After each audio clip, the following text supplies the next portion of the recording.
I met him at the Kobata Club for the first time. I thought he was handsome. We made love, and then I saw him again a few weeks later. Not an assignation, an accident.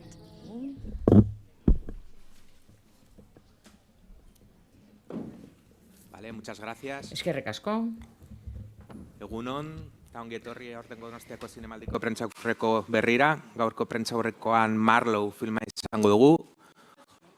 Hola, bienvenidos a Kaixo todos y todas. egunon denoi. Gaur atxekin handiz aurkezten dugu itxiera filma Marlowe. If you want, you can just put your Ne baduzue erabili kaskoak mesedez itzulpena entzun ahal izateko. presentar la película. Eta filma aurkezteko gurekin dugu, Voy a presentar a, gurekin por orden, dugu digamos, de cómo están sentados. esereta dauden negatik, Patrick Muldon, ekoizlea, Alan Modoli, Neeson, actor. Liam Neeson, Liam Neeson interpretea, Diane Kruger, antzezlea, Gary Levinson, ekoizlea, eta Patrick Himmelb, ekoizlea ere, bai. Eta nik galdera bat dut hasteko, Sí. bai? Bai, itxoin, Sí, los, bai, itxoin, Vale. bai. We're waiting for the headphones. Bai, kaskoen zai gaude. Bueno, zuen galderak hartuko ditut, baina ni galdera batu galdetzeko ondola izan da filmaren ekoizpen prozesua ikusi du John Van Billen liburuan, La rubia de ojos negros. Bai, entzuten da, bai? Ederki, bai. Estaba preguntándome Eta cómo había sido todo el nire proceso buruari de galdetzen ari nintzen nola izan den sorkuntza eta ekoizpen prozesu osoa. Ni goratzen da John Van Billen liburu atera zanean, begi berdeko hiloria, Raymond Chandler berbizitu zuena. Interesatzen zitzaidan asko nola izan zen eskubideak lortzeko lana, garai horretan ez dakit nilek edo ekoizleek zerbait esan nahi duten horri buruz. Ez dut hitz bakar bat ere entzun. Ederki, bai. Bai, itzulpena badabil? Bai. Bai. Bai, ulertu dut galdera, bai, lasai. Liburua John Van Billek idatzi duen, iradiskide mina, eta Alan Malonik, hainbeste film amorduak egin dituen elkarrekin jadanik, Alan jadanik, bi terdi egin genituen elkarrekin, eta, bai, hiru terdi film egin ditugu elkarrekin. Eta William Monaghan idatzi zuen Gidoi zoragarria, eta Alanek galdetu zidan ean nahi duen parte hartu, Liam ere inguruan genduen, eta beraz iruditu zitzaidan konplexutasun nahikoa zegoenean traman, eta Gidoiarekin aurrera egin genuen, eta azkenean, filmarekin bukatu genuen, bai. Ederki, ez dakit beste ekoizleren batek komentatu nahi duen nola parte hartu zuen proiektuan.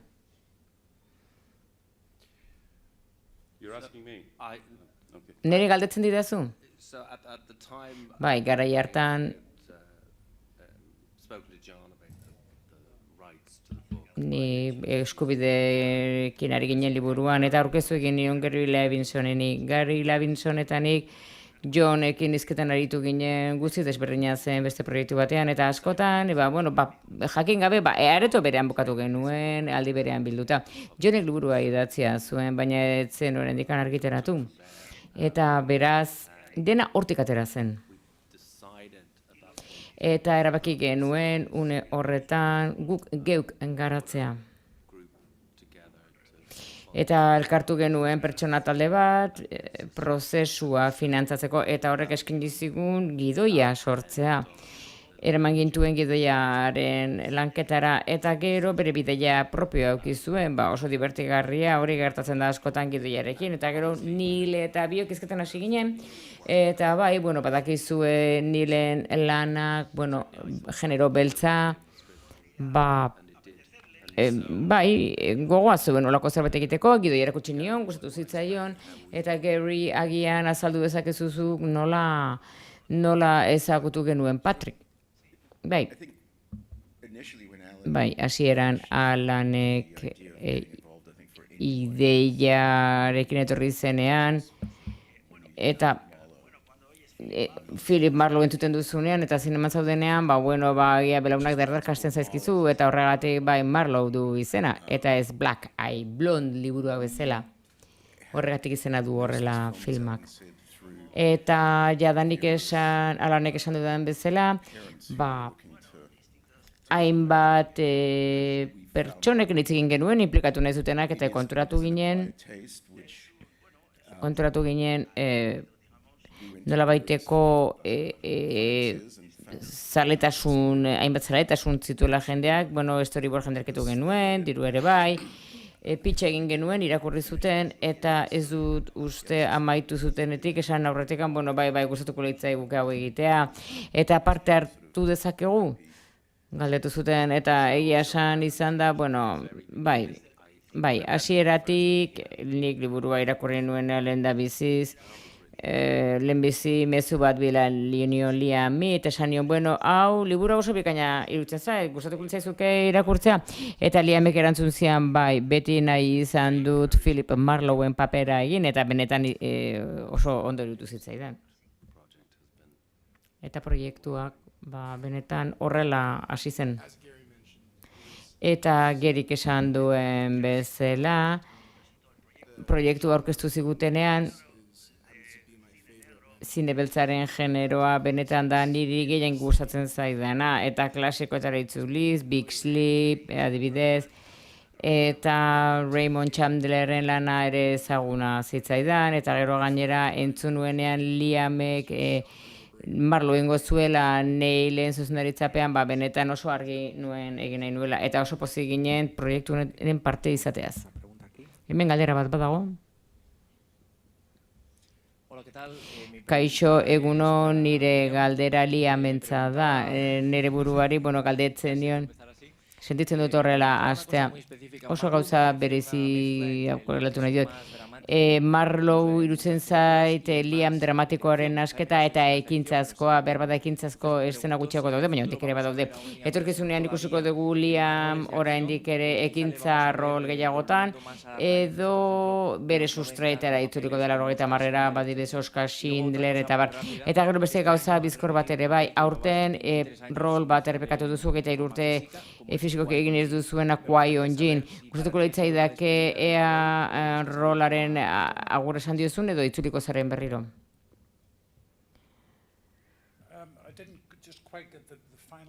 Azkeneko zatia barkatu, baina ez dut harrapatu. Galdetu dizute Star Warseko filmari buruz. Qui-Gon Jinn.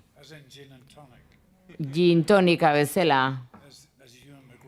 Ewan McGregorrek horrela deitzen zian gin tonic.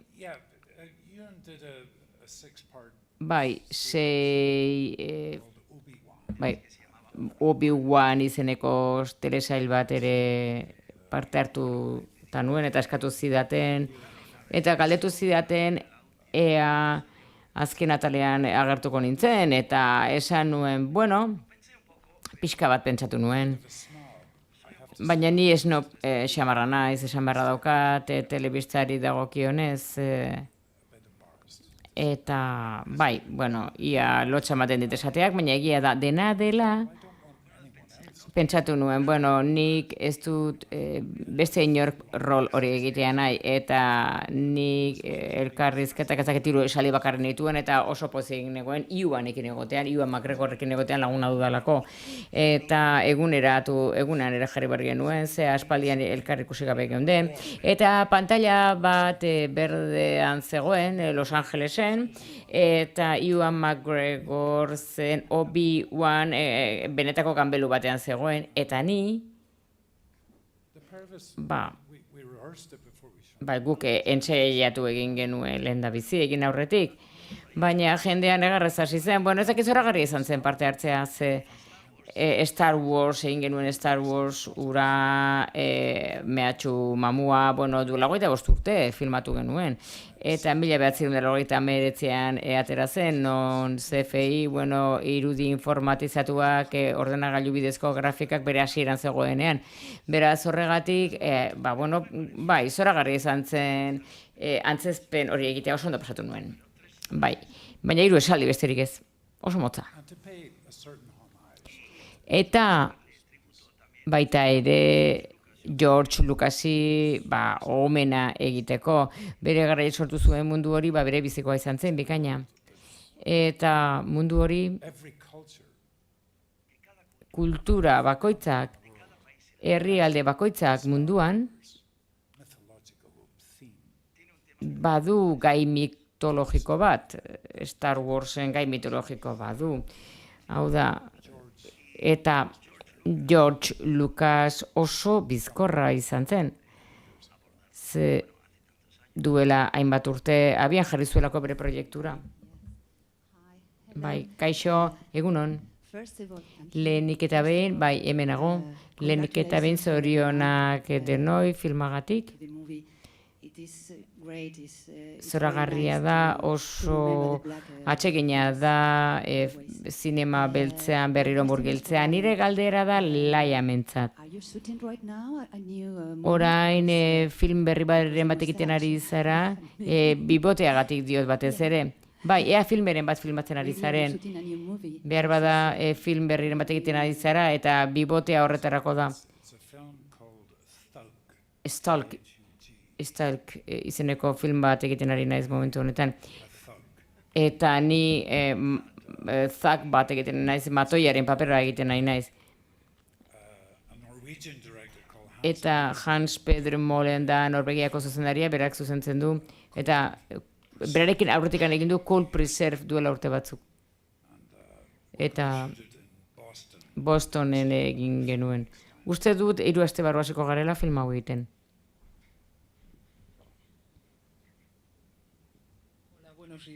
Bai, egunon. Galdetu nahi nioke Liam Neesoni mesedez ea Philip Marlowren pertsonaia ea amestutako pertsonaia baden. Bai, amestutako pertsonai bada. Ze antzezle bikainek egin dute rol hori aurretik. Humphrey Bogart eta Elliot Gould ere bai bikaina irutu zitzaidan Robert Altmanen egokitzapenean. Ezakit ikusi duzuen film hori, baina antzezpen bikaina egin zuen. Eta berriki ikusi nuen, berriro. Eta Robert Mitchumek ere Marlowe egin du, 70ko hamarkadaren hasieran. Eta sentitzen dut, baina nik egia esan asko irakurtzen dut, baina Raymond Chandler sekula irakurri gabean nengoen Allenek Johnny Bura bidali aurretik. Eta irakurri gabean nengoen. Eta irentsi egin dituen egia esan Kindle ere adiskide maitearekin, Chandler liburu guztiak irakurri nituen eta bikainak iruditu zitzaidan guztiak. Eta bat bukatzen nuen eta hurrengoa hasten nuen berehala. Hasten nintzen hurrengoa irakurtzen. Baina sekula ez nau ere kikildu. Hau da, nilekin askotan lau alditan lan egin dut, baina ez negoen kikilduta mitoagatik, pertsonaiaren mitoagatik, ez ninduen kikiltzen. Naiz eta, bueno, antzezle bikainek oso ondo egin duten, baina nindun kikildu papera egiten, banekien nilek emango ziala, nolabaiteko bihurgunetxo bat nire modura egiteko. Eta nik uste dut kastina ere pikaina izan zera inguruan, eta Jessica Langekin berriro egotea 27-28 urteren ondoren zoragarria izan zen, Rob Roy egin genuen elkarrekin, Diana eta Krugerrek eta ni biok elkarrekin Berlinen eginak den filma bat, duela 12 urte lan egin genuen elkarrekin. Eta Danny Houston, nik arekin ere lan egindakoa naiz, Alan Cumming, beraz, casting bikaina zegoen filman, egia esan zoragarria izan da. Eta horrek bai ikigildu ninduela nik castingak, ze jende nuen inguruan. Kaixo, nire galdera Dianerentzat da. Galdetu nahi nioke, ea zergatik sartu zinen proiektu honetan, nola konektatu zenuen zure rolarekin, filman agertzen egiten duzun rolarekin. Bai, bueno, maitaleak hiltzeko asmotan, noski. Bueno, egia esan filma normalean horrelako pertsonaiak ez ditugu askotan egiten, eta horrelako filmak ez dira egiten gehiago, oza, ez dira jadenik egiten, eta nirekin lan egiteko aukerak, gogoratzen naiz, Jumping on the Moon, behar itzeko gustatzen elkarrekin nuen filma, eta bera oso xamargarria izan zen irekin, eta divertigarria nik banekien zerbait klasikoa filmatuko nuela, baina ideia berriekin, eta nire pertsonaierentzako ideiak oso onak iruditzazkidan, unkitu nintzen, eta lehendik ginen filmat elkarrekin, eta oso ondo pasatu nuen Berlin, Liamekin ere antzesten eta irutezitza hau zela nik egin behar nuen rola, Bartzelonan egin genuen, eta benetan sinestezina, bai. Ni Laurel Canyonen bizi izan nintzen garai batean, eta hor egin genituen eszena batzuk, norena zen etxea, ze pertsonaiaren etxea, ez zure etxea, zure pertsonaiaren etxea, zen ez zera gogoratzen, ez. Hau da Marlowren etxea, bai. Eta Bartzelonatik gertu. Eta Laurel Canyonen erreplika bat izan zen, eta benetan sinestezina izan zen. Nik galdetu nahi nioke Neil Jordani nola girotu duen filma, nola aztertu zuen argiztapena ere film beltz bat egiteko, urte haiek girotzeko. Eta zerk erakartzen zaituen genero honetatik?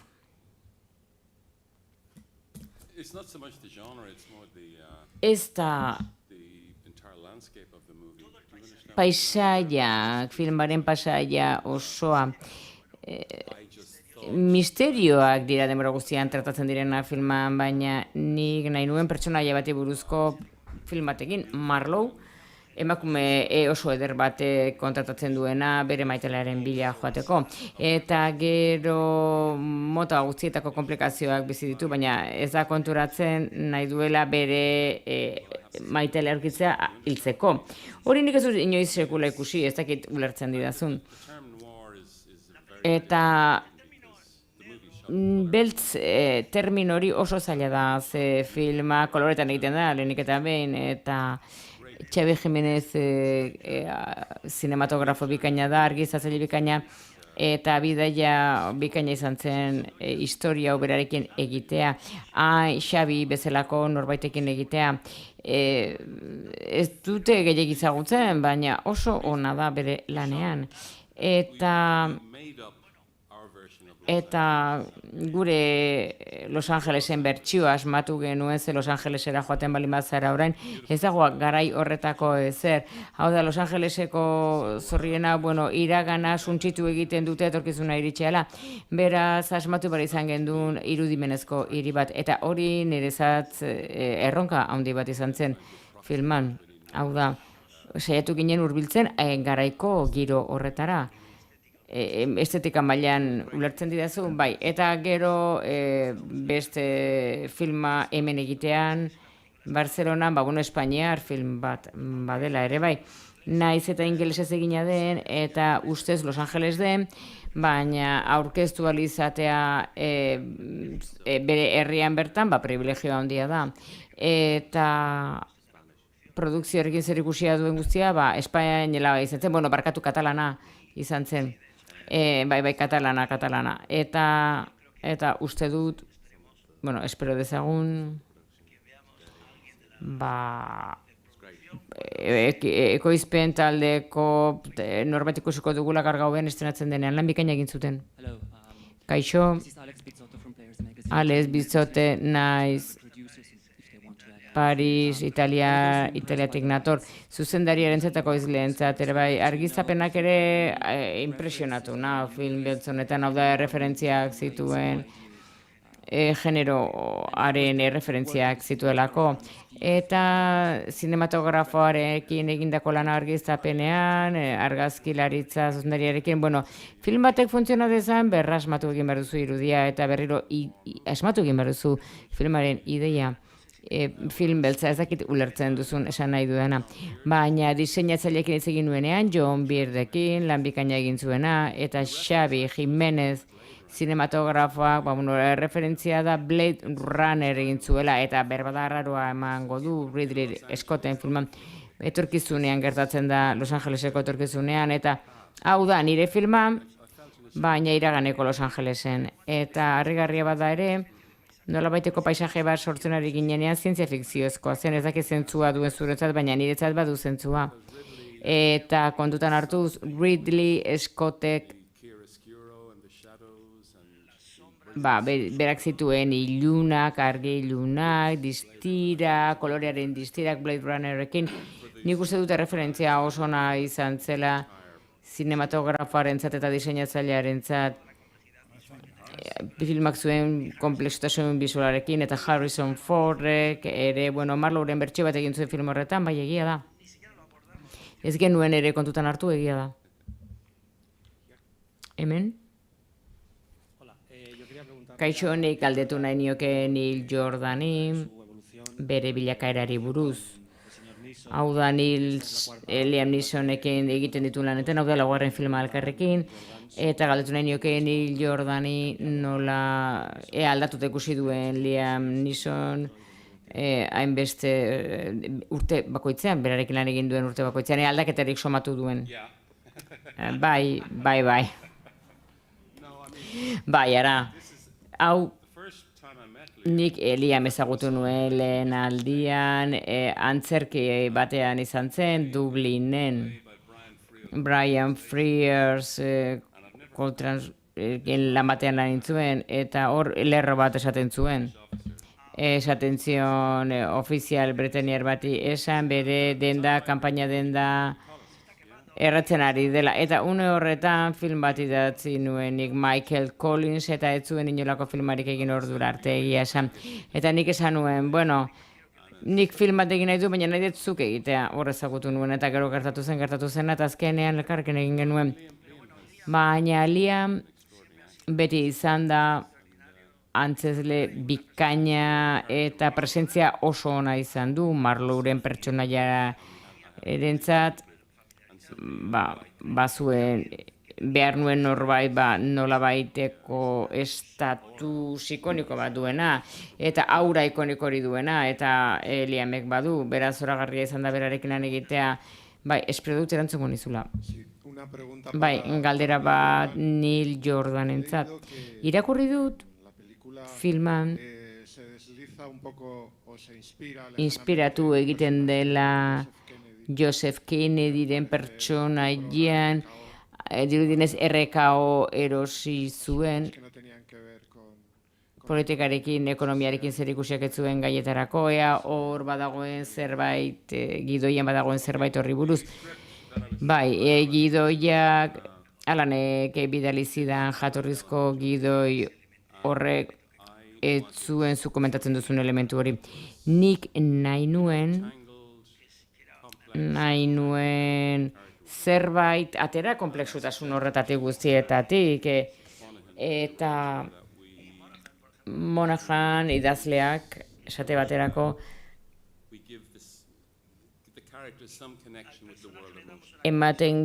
konexio bat ematen nion pertsonaiari zinemari munduarekin, eta nik pentsatu nuen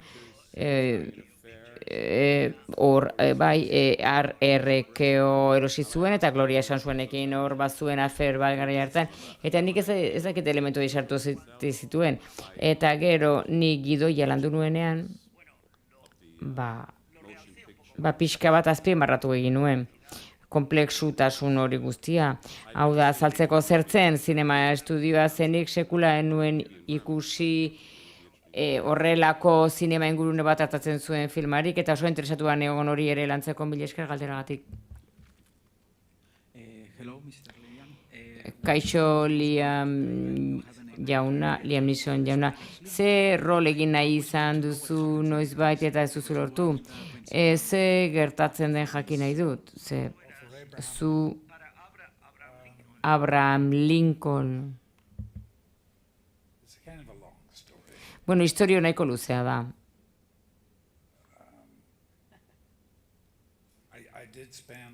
Eta 4 urte terdi bat egon nintzen.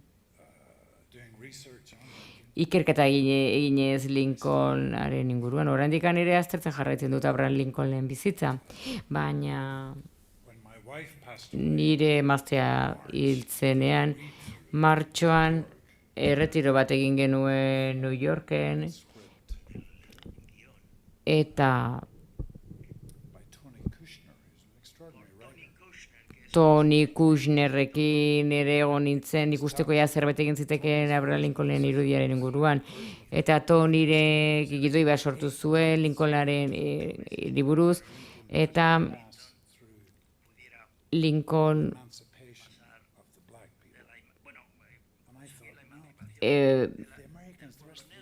beltzen askatzea lortu arte, 8 hilabete eman zituen Abraham Lincolnen lanean, nik nahi nuen film bat biografikoa egin. Baina, bueno, pixka bat motzeko areto batean bildu ginen Sally Field, eta gidoiaren irakurketa bat egiteko. Eta gogoratzen naiz, hasi ginela gidoia irakurtzen, esan nuen, bueno, orain hitz egin behar dut Abraham Lincolnen antzera, eta esan nuen, eta nik uste dut, bueno, ja behar bat da berandu zela. Irakurketa egin ondoren gidoiaren inguruan, geltu nintzen, lakidekin izketan, zuzendariekin, eta pentsatu nuen, bueno, etxera joan nintzen, eta esan nuen, ez. Ja danik, ja berandu da, hemen ez nator bat, ja ez da, eta gainditu egiten ninduen nire emaztearen heriotzak eta guztiak, eta orduan esan nuen, bueno, ez da niretzako rola.